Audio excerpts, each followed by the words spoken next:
High, কেমন আছেন সবাই? আশা করি ভালো আছেন। আজকে আমরা একটা প্লাগইনের ব্যবহার দেখব। আমরা যখন ওয়েবসাইট তৈরি করি ওয়ার্ডপ্রেস দিয়ে, তখন আমরা একটি ওয়ার্ডপ্রেস ওয়েবসাইটে তিনটি জিনিস ব্যবহার করেই থাকি। সেগুলো হচ্ছে ওয়ার্ডপ্রেস কোর ফাইল, তারপর হচ্ছে থিম এবং হচ্ছে প্লাগইন।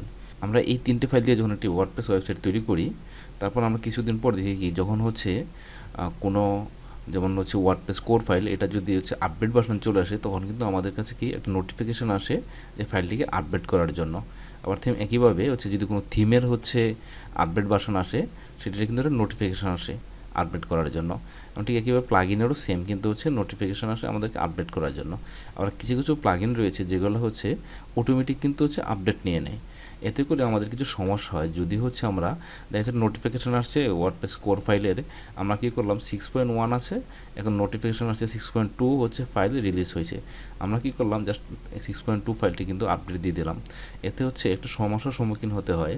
সেটা হচ্ছে আমাদের মানে এরকম হয়, যখন আমরা কোনো হচ্ছে কোর ফাইল বা হচ্ছে কোনো থিম বা প্লাগইন আপডেট করে ফেলি, তখন কিন্তু হচ্ছে আমাদের এরকম হতে পারে যে আমাদের সাইটটি কিন্তু ভেঙে যেতে পারে, বা দেখা যাচ্ছে সাইটটি ঠিকমতো পারফর্ম করতেছে না, বা হচ্ছে কোনো কারণে হচ্ছে রান হচ্ছে না, এরকম কিন্তু সমস্যার সম্মুখীন হতে হয়। সেই সমস্যার সম্মুখীন থেকে বাঁচার জন্য আমরা কী করি, একটা প্লাগইন রয়েছে যার সাহায্যে আমরা এই অটোমেটিক যে আপডেট হয় বা হচ্ছে এই আপডেটটা যেন ডিসেবল করে দিতে পারি, সেটা করা যায়। তো আজকে আমরা এই কাজটি দেখব যে হচ্ছে কীভাবে কোর ফাইল বা হচ্ছে থিম বা প্লাগইন হচ্ছে অটোমেটিক আপডেট হচ্ছে ডিসেবল করা যায়। তো চলুন শুরু করা যাক। প্রথমে আমরা কী করবো, ওয়ার্ডপ্রেসে লগ ইন হয়ে নেব। তো আমি অলরেডি লগ ইন করে নিয়েছি, আপনারা জাস্ট লগ ইন করে নেবেন। দেখেন আমি কিন্তু অলরেডি লগ ইন করে নিয়েছি এবং এখানে আমার একটি সাইট হচ্ছে রেডি রয়েছে। এই হচ্ছে আমার একটি সাইট এখানে হচ্ছে রেডি করা রয়েছে। তো আমি কী করবো, আজকে জাস্ট এই সাইট নিয়ে কিছু আলোচনা করবো না, জাস্ট দেখবো যে এই যে হচ্ছে আমার এখানে কিন্তু কি রয়েছে। জাস্ট যদি আমি ড্যাশবোর্ডে যাই, এখান থেকে জাস্ট আপডেট, দেখেন এখানে কি ওয়ার্ডপ্রেসের কোর ভার্সন হচ্ছে কত, 6.4.2। তো এটা যদি হচ্ছে 6.4.3 চলে আসে, তাহলে কিন্তু আমাদের এখানে একটা নোটিফিকেশান চলে আসবে। নিচে আরেকটা অপশন রয়েছে প্লাগইনস, এখানে বলতেছে কি your plugins are all up to date, themes your themes are all up to date, মানে এখানে আমাদের যে সকল প্লাগইন এবং থিম রয়েছে সবগুলো কিন্তু আপ টু ডেট। এখানে কিন্তু এখন কোনো আপডেটের নোটিফিকেশান আসে নাই। জাস্ট আমরা যদি প্লাগইনে যাই, এখান থেকে প্লাগইন, এখানে কিন্তু অসংখ্য প্লাগইন রয়েছে। তো এগুলোর হচ্ছে অনেক সময় হয় কি যে হচ্ছে আপডেট চায়। তো আমরা হচ্ছে দেখবো যে কীভাবে সেই আপডেটগুলো হচ্ছে বন্ধ করা যায়। তার জন্য হচ্ছে কী করবো, একটা প্লাগইন ব্যবহার করবো এবং সেটা হচ্ছে অ্যাড নিউ প্লাগইনে যাব, জাস্ট লিখে দিব হচ্ছে এখানে একটা প্লাগইন ইনস্টল করব, ইজি আপডেট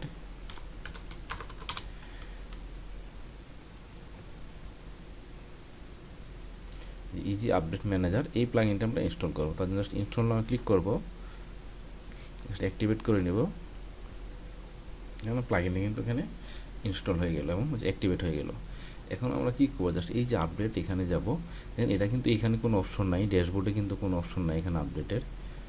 তো আমরা কী করবো, জাস্ট হচ্ছে এই যে উপরের দিকে দেখেন একটা হচ্ছে বারে আপডেট অপশন রয়েছে, সেখানে যাব, আপডেটে ক্লিক করব।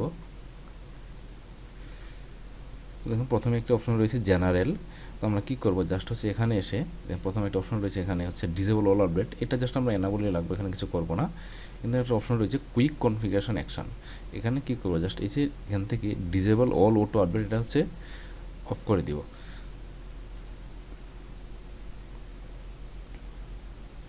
এখানে আমি কিন্তু সব কিছু ডিসেবল করে দিলাম।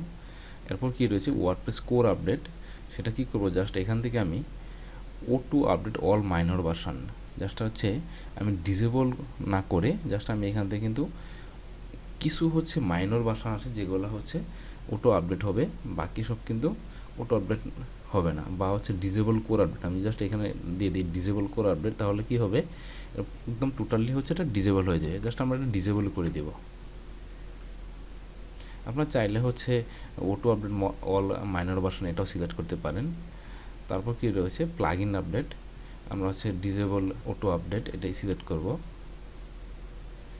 তারপর হচ্ছে থিম আপডেট, এটা হচ্ছে ডিসেবল অটো আপডেট সিলেক্ট করে দিব। Transition updates, disable transition updates এটা দিয়ে দিব। দেখুন আমাদের এখানে কিন্তু এইগুলো কমপ্লিট। এখন আবার উপর দিকে দেখেন একটা অপশন রয়েছে প্লাগ ইন, আমরা সেখানে যাব। এখানে কি রয়েছে দেখেন, এখানে হচ্ছে দেখেন প্রথমে একটি অপশন হচ্ছে বাল্ক অ্যাকশন, এখানে হচ্ছে কি plug in updates on, plug in updates of option রয়েছে। আমরা কী করবো, এখান থেকে সিলেক্ট করে সবগুলো অপশন সিলেক্ট করে দিলাম। সিলেক্ট করে জাস্ট এখান থেকে সিলেক্ট করে দিব plug in updates of, select করে জাস্ট অ্যাপ্লাই দিয়ে দিব। তাহলে কিন্তু আর হচ্ছে আমার কি প্লাগইনগুলো দেখেন আগে ছিল কি প্লাগ ইন আপডেট এলো, এখন কিন্তু সব ব্লকড হয়ে গেছে।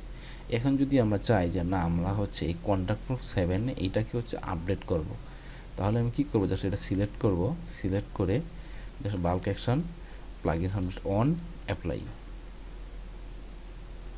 দেখেন এটা কিন্তু অ্যালাউ হয়ে গেল। এভাবে কিন্তু আমরা হচ্ছে প্লাগইনগুলো হচ্ছে অটো আপডেট এনাবল এবং ডিসেবল করতে পারি। তারপর রয়েছে কি থিম, সেম একইভাবে এখানে দেখেন আমাদের হচ্ছে কি এখানে হচ্ছে আমরা এক্সট্রা থিমটি ইনস্টল করেছি এবং হচ্ছে বাই ডিফল্ট 2024 এবং হচ্ছে 2023 এবং 22 এই তিনটে থিম কিন্তু এখানে ইনস্টল করা ছিল।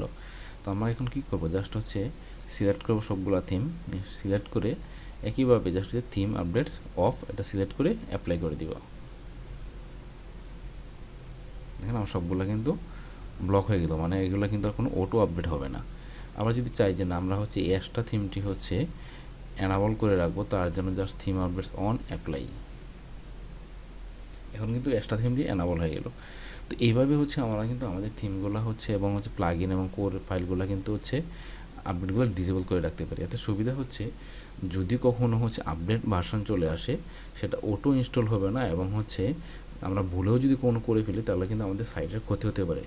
আমরা কী করলাম, যদি ডিসেবল করে রাখি তাহলে কিন্তু আমাদের সাইটটি কোনো সমস্যা হবে না। সেই জন্য কিন্তু আমরা হচ্ছে প্লাগ ইন কোর ফাইল এবং হচ্ছে থিম এগুলো কিন্তু ডিসেবল করে রাখতে পারি।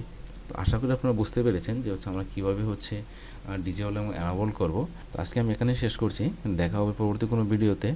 আর একটি কথা, এমন আরও অনেক ভিডিও পেতে অবশ্যই আমার চ্যানেলটি সাবস্ক্রাইব করে রাখবেন। তো ভালো থাকেন সবাই, দেখা হবে পরবর্তী ভিডিওতে, ধন্যবাদ সবাইকে।